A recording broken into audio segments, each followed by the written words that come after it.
Founders Fake, Startup Supercharged. Today, I am going to be speaking about the age of AI and the impact it will have on all of us. We all know that generative AI has experienced an explosion in growth. It's been amazing, the number of new companies formed around this technology. We see these companies using generative AI to create images, graphics, even videos, 3D worlds, speech, text, you name it. Generative AI is everywhere. It is transforming marketing. It's transforming business development. It's transforming writing. Even Hollywood is up in arms over generative AI and the potential it has to replace writers, creative screenwriters. So what does this mean for us, for entrepreneurs? It means opportunity. There are enormous opportunities, but there are opportunities beyond what people are even talking about, because generative AI won't just be on your web browser and on your phone. It'll be going into all aspects of business and commerce. And let me speak about just a few of these. Generative AI is actually going to empower everyone. It doesn't matter if you're an accountant, if you're a doctor, if you're a lawyer, if you're a government official, whoever you are, whatever job you do, you will have to be working with AI. We call this human AI symbiosis. It means that humans working with artificial intelligence will be much more capable, much faster, and much better at doing their jobs than either humans alone or AI alone. We can see this already. Most people who are really at the top of their profession are the ones adopting AI early. In fact, if you aren't adopting AI early, you are going to be left behind. Let me give you just one example. If you're a graphic artist, that's great. You probably have immense talent at creating artwork, but you have to be using generative AI. If you aren't embracing AI, you are going to be left in the dust. Because let's face it, there are programs out there like DALL-E and Midjourney and Stable Diffusion that can literally create artwork in seconds that would take a human artist days, weeks, even months to complete. So what humans need to do is take those tools and begin to use them. And companies like Adobe are on the forefront of combining human talent and artificial intelligence to create a next generation of graphics and videos. And that's just one profession. Same goes for the medical profession. If you're diagnosing patients, if you're interacting with patients, I know doctors now who literally will type in their messages. They will go to ChatGPT and type in what should I say to a patient that I have diagnosed with this condition? And it will come back with a nice way of saying it. So doctors without good bedside manners can actually communicate better to their patients. Lawyers and the whole legal profession is about to be upended by generative AI. Literally, it will be able to spit out contracts. But this doesn't mean that humans won't need to be in the loop. If you get a diagnosis, you're still going to want a human doctor to review what the AI gives you, because the AI isn't perfect. There's always room for error. And what we need is the best of humans and the best of AI. Same with legal contracts. You shouldn't trust an AI on a very important deal you're doing to give you the perfect contract. You will need a human lawyer to go over it, but it will make the human lawyer so much faster because all the basic work can be done by AI, and then the human can simply review and modify it. And this change is going to be happening throughout all levels of business. It doesn't matter what job you're in, whether you're on a factory room, assembly line, whether you're a professor at a university, you will be using AI. And those who adopt it early will be ahead of everybody else. So let's talk about some of the areas where AI is going to have a profound impact, and especially new technologies like generative AI. One of them is caring for our elderly. Literally, the world is aging, especially in developed countries like Japan, South Korea, China, Europe. Populations are aging. In fact, in some countries like South Korea and Japan, they simply don't have enough young people to take care of the old people. Like there aren't enough people to do these jobs. So they are investing heavily in robotics because they know robots will be their future.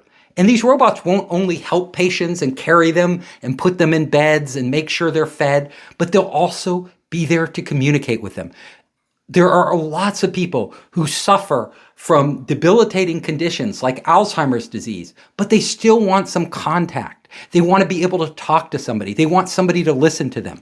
Humanoid robots are going to be that. They have done studies where elderly people with cognitive disorders, they've had a stroke, they've had Alzheimer's disease, the more they actually interact with a human-like AI robot, the more it stimulates their brain and the faster, let's say you're a stroke victim, the faster they can recover. So these tools are very powerful and we're just at the beginning of what's possible. Artificial intelligence and robots will also be taking care of not just our elderly, but also our children. Parents today are extremely busy.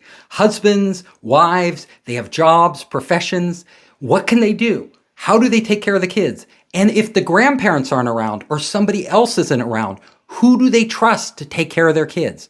Well, right now you have to send them out to daycare or hire a nanny. Very expensive, and you don't know if you can trust these people. What we're going to see in the future is bringing AI and robots in to look after and care for our children. And it may sound strange today that we will be relying on robots, but soon it'll become as common as using a cell phone.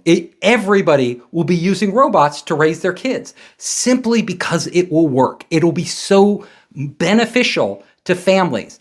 And it's beneficial because the robots, they can pick up the kids, they can make sure that they are taken by an autonomous car, either to school or to their piano lessons or soccer practice.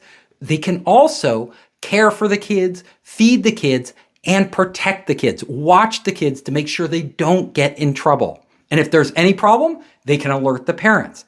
Even more profound is the role AI will play in our education system. So today, we teach in a primitive manner. We have the one-to-many educational model. It's like an assembly line. And it's literally been this way for, close to 200 years. We've taught the same way. Kids come into a classroom, there's one teacher, and the teacher teaches the same lessons, gives the same homework, and works in the same way with the entire class. Because the one teacher can't customize the lesson for every student. But we know children are different. Some kids learn very fast. Other kids learn much slower. Some kids know certain things and don't know other things. Certain children have learning disabilities and need special attention and special instruction. A single teacher cannot do this. It's impossible. However, an AI can. An AI can provide individual teaching to every student, maximizing their potential. So if your son or daughter is a fast learner and moving very quickly, they aren't held back by the class. They aren't bored. They can proceed at their own pace, and they can explore subjects that are most interesting to them. And if the child has a disability like dyslexia or ADD, that child can get special care from the AI, adapted teaching, so that they too can learn at a much faster pace and a much deeper level. This has a potential to totally transform education, but it won't happen until our society is ready for it, until we say, okay, it's okay to bring AI into the classroom. This is actually beneficial. I am looking forward to this day.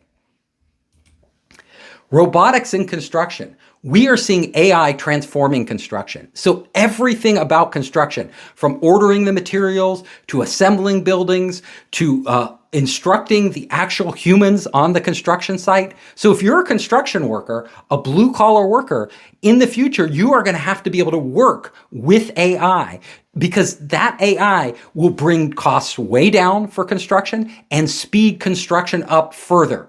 Robots can work day and night. They never get tired. They never get sick.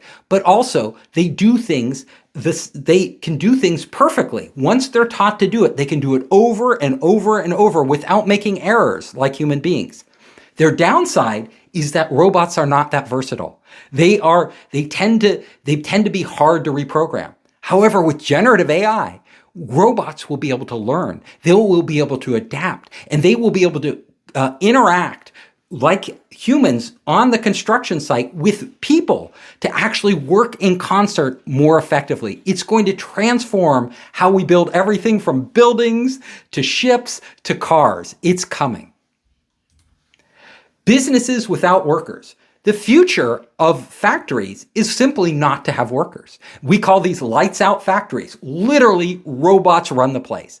And with generative AI, these robots are getting smarter and smarter. They're able to repair themselves. They're able to sense when something is going to break and order a replacement part before it breaks. They're able to interact with humans. Like literally, they have AI on assembly lines in factories watching humans and telling the humans if they made a mistake and having them fix it using video cameras to observe and analyze human behavior. The AI and humans, this AI-human symbiosis will make the human workers in the factories more efficient. It will also make the robots more efficient and work and collaborate better with the humans.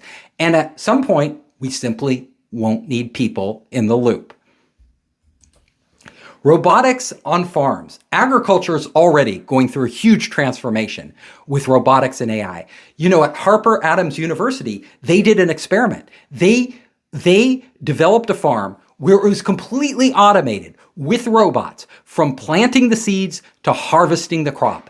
Everything automated. They now in California are using robots across all of agriculture. You know, whether they're growing grapes, whether they're growing berries, whether they're growing tomatoes, it doesn't matter. Robots are there harvesting, processing, doing all aspects, monitoring the soil, monitoring the rainfall, coordinating the irrigation.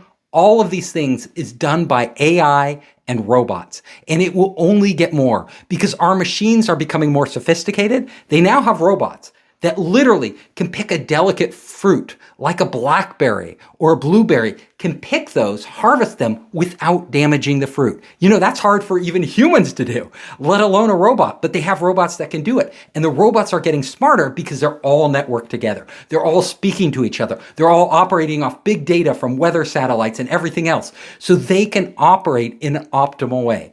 And in California right now, we are having a labor shortage. We literally don't have enough humans that want to work on farms because it's brutal work. It's really hot. It's hard work. It hurts your back. So most people, if they can avoid it, will avoid it. So we need robots, and robots are coming, and they will be the future of farming. Robots on Mars. This is another area where we are going to see a massive transformation. Elon Musk, he loves to talk, and he says he wants 1 million people on Mars and to make it another colony for Earth and all this stuff. But reality is very different. Mars is still an extremely hostile environment. Most people, and I would say almost everybody who's sane, would not want to live on Mars, especially in its current condition. So for the near future, and even for the next 100 years or so, the main colonizers of Mars and potentially other planets are going to be robots because they can be designed to adapt to these harsh conditions. They don't mind. They can be programmed intelligently to transform Mars and other planets, even the moon, into places that are productive for us, that aren't just money sinks, but actually generate money. They can harvest rare minerals, materials. They can take ice and actually mine ice and convert it into hydrogen that they can use for power. So we are going to see, for every human we send to the moon or Mars, we are going to be sending hundreds of thousands of robots, AI-powered robots in the future. They are going to be the real colonizers of these planets. AI-created content. AI-created content has exploded, right? It's amazing. If you go on Midjourney or any of these other applications, what you can do with AI is mind-boggling. Like in seconds, you could do work that would take artists, weeks or even months to produce. And you can do it just by typing in commands, and you don't have to have any art skills. There's still areas where humans are needed because right now, when you generate AI content, it's very hard to edit. It's really hard to edit. It doesn't have layers. Like normal graphic artists, if you hire a human artist, they will create a layered artwork that is easy to separate and edit. They also can take instruction really well, modifying. But trying to modify a piece of artwork through chat prompts, it's a dull tool. It's really difficult to get exactly what you want. So we're really going to see humans working with AI to get the best results. It's not going to replace human artists. It's not going to replace human filmmakers and video makers, but it will enhance them. And there are people in Hollywood who kind of don't get this. They're on strike now, writers, afraid that AI is going to take their jobs, but it's not going to. It's going to be a tool that allows them to be far more productive than they ever were before. And yes, some people will lose jobs because whenever technology advances and people are more productive, they need less people to do those jobs. However, they will create more jobs. We are going to be able to create more content, richer content. The bar will go up and up. What we expect today and what we will expect tomorrow, higher and higher quality, which means we will have different ways of creating this content and much richer content. You know, we're moving into a world, the metaverse, and all this content that populates the metaverse will be created by a combination of AI and human beings. One of the exciting areas that is about to explode is text to video. Literally, right now, you can type in keywords, prompts, and literally have AI create a video for you. Now, the video isn't very good. It's very primitive. It's not that compelling, but it will get there. You know, if you followed Midjourney and how it progressed, at the beginning, it was very crude. Just a couple years ago, it was really crude. And in the past 2 years, it went boom to incredible quality. We're going to see the same trajectory happen with text to video. And this is going to transform how we make videos. Literally, I will be able to type in something and have an image of me appear talking just like I am now. And you watching the video wouldn't know if it's me who's talking or an avatar of me that just sounds and acts just like me and was created by generative AI. Generative AI world. This is an area I'm fascinated with. The metaverse isn't here yet. It isn't compelling, but it is coming, and what's going to power it is AI. And these will be dynamic, progressively generated virtual spaces and virtual worlds. We will literally, through AI, just like you can type into Chat GPT and say, write me, a blog article about this. You will be able to say, I want you to create me a future sci-fi world that is populated by androids and aliens, and I want to be able to walk through it. And literally, it'll generate that for you. And then it won't just generate the world. It'll generate characters that populate the world, human-like characters, but that are actually powered by AI, so that you will be able to interact with them, and you won't be able to tell the difference. You won't be able to tell what's a human avatar and what's an AI-powered avatar. It's going to be very rich, and the gameplay mechanics will be generated by AI. Storylines will be generated by AI. These virtual worlds will be like living and walking and breathing inside a movie, like you are a character in your own favorite movie. So if you love Harry Potter or you love a science fiction movie, you can literally be the star of your movie. And so it's this emerging of storytelling and games and virtual spaces and AI generated intelligence all together to create new forms of entertainment that we haven't experienced yet. Autonomous AI agents. If there's one thing you take away from my talk today, it's this. We are on the cusp of creating intelligent AI agents, and we already have primitive versions of these. They're out right now, but they will get exponentially more sophisticated that can literally accomplish tasks for us, complex tasks. It won't just be like going to Chat GPT and saying, I want to know about this, or asking it a question about something else. Can you help me plan my next vacation? Well, Chat GPT can list out ideas for your next vacation and even steps you need to go through to plan for it, but it's not going to do it for you. That will change very shortly. Literally, OpenAI and Google are working on this technology right now. Literally, you will have an intelligent agent living with you, like living in your digital domain, whether it's on your phone or on the internet, on a computer. It'll be everywhere with you. This intelligent agent powered by AI that will start to learn your preferences. So when you say, I'm going to be traveling on a business trip to Tokyo, plan out my trip, that intelligent agent will be able to do several things. First of all, it'll know what you like to spend. What is your budget? So it'll book a plane flight for you. What times do you like to travel? It'll know that. It'll know your schedule, when you need to be there, who you need to meet with, who you should be meeting with that you might not even know. So it'll schedule all the meetings. It'll reserve the flight. It'll book a hotel at a hotel you like. It'll let you know which restaurants you should be going to. And it will do all of this without your input. If you want it to, you can let it run totally autonomously. It'll communicate with all the other systems out there, pay for it, do everything on your behalf. And all you have to do is give it general direction. These autonomous agents are going to be everywhere, not just helping me travel, but they will help us run our lives. They will help us run our businesses. Literally, we will be going to AI and saying, take over this manufacturing of this product. You know how to do it. Figure out how to get this product to this location at this time in this quantity, and the AI will just do it. It'll be able to do it. And people, entrepreneurs out there, are going to be developing these AI apps, these very sophisticated apps that will be doing this for us in the future. They will be not only doing what we request, but they will be smart enough to predict what we need before we know it. So if we're running a business and we need extra parts for something, we're missing that, or we need to schedule something, the AI will know that and do it proactively without us telling it. If we in our daily lives need things, the AI will be watching out for us and helping us, whether it's managing our money portfolios, whether it's managing our children, whether it's making mortgage payments, whether it's, thinking of a career change. The AI will be out there looking at possible jobs for us, talking to other AIs, gathering data, and if it finds a better job for us, it'll let us know.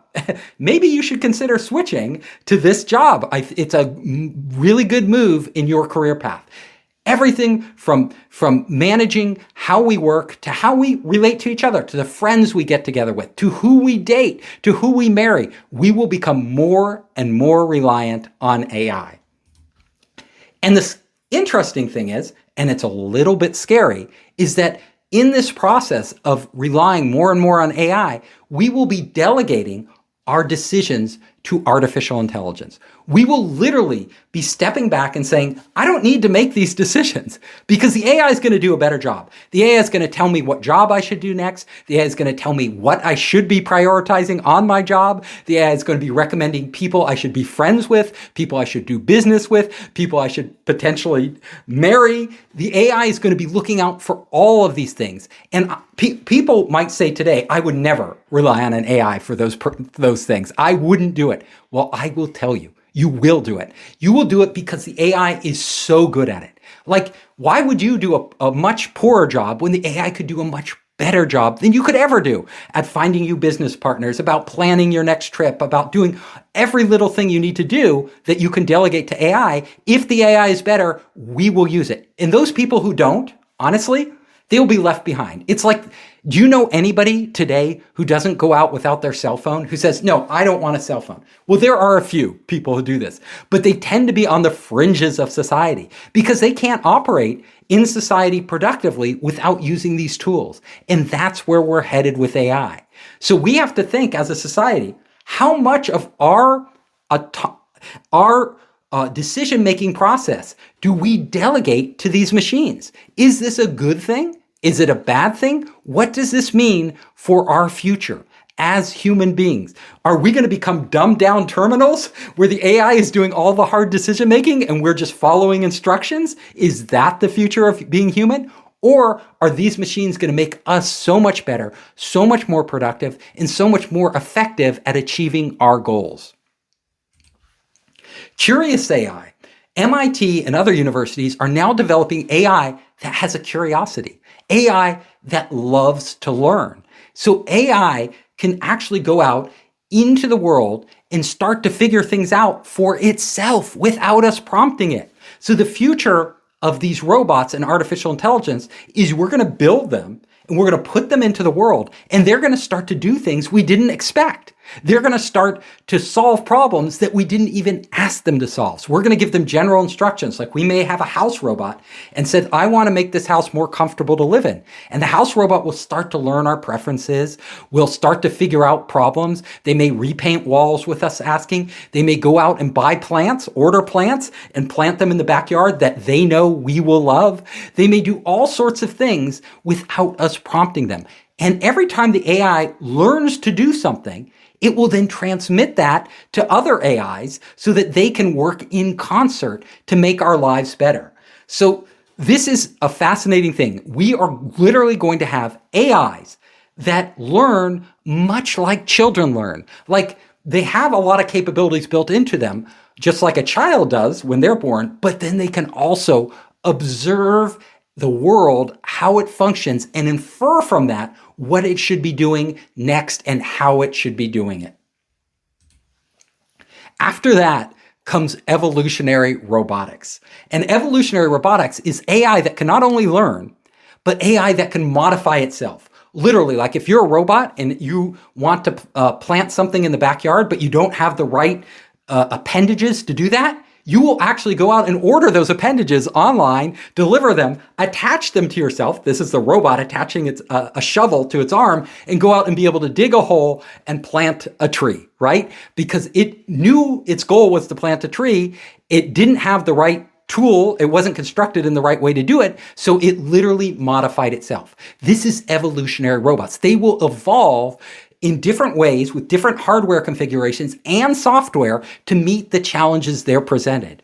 And as soon as a robot figures out a better way to dig a hole or a better way to patch a roof, it will know that data, and that could be transmitted to all the other robots in its network. So literally, unlike human beings, like a baby, like if I give birth to a baby today, it takes that baby 18 years just to graduate high school, just to learn what a high school student knows, not even college. Robots can learn all the information that's out there in seconds, literally transmitted through the network. Every time one robot, even halfway around the world, learns a technique or product or something to do, all the other robots in its network could share that information. That is exponential learning. It's going to vastly transform our world. Like AI teaching itself, and AI also going to the next level.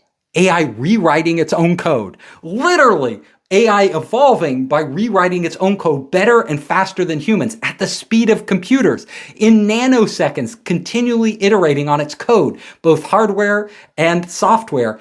And that is when AI will accelerate way past human beings. So what are we going to get? We're going to get a world where soon enough, we will have humanoid robots that we cannot distinguish from humans. Now, this is Hiroshi Ishiguro. He runs a lab in Japan that develops humanoid robots. And this is a robot of himself. That's him. Can you tell which one is the real Hiroshi? Well, you probably can if you look closely.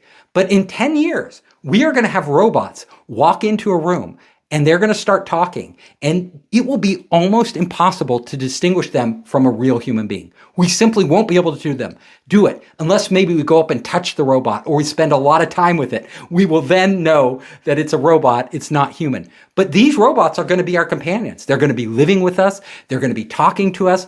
When we're lonely, they're going to be comforting us. Robots are going to be everywhere in our lives. Some of them will look like us. Others of them will look like computers, IoT devices, imaginary characters. They can look like anything, but they're coming and they will be specialized and they will be intelligent and they will transform how we live our lives. And some philosophers out there are really worried. They're thinking we're going to want to spend more time with these robots than other people, as our coworkers, as our spouses, as our lovers, because the robots will accommodate us. They'll do everything we want them to do. They will accomplish our goals. They won't talk back. They won't argue. The problem with this is if we get used to it, all we're going to want to do is spend time with robots and not people. And that's another deep societal question we have to ask ourselves. I want to wrap this up with asking one fundamental question. Will AI become conscious? everybody wonders, like there's many different theories, like can AI be conscious?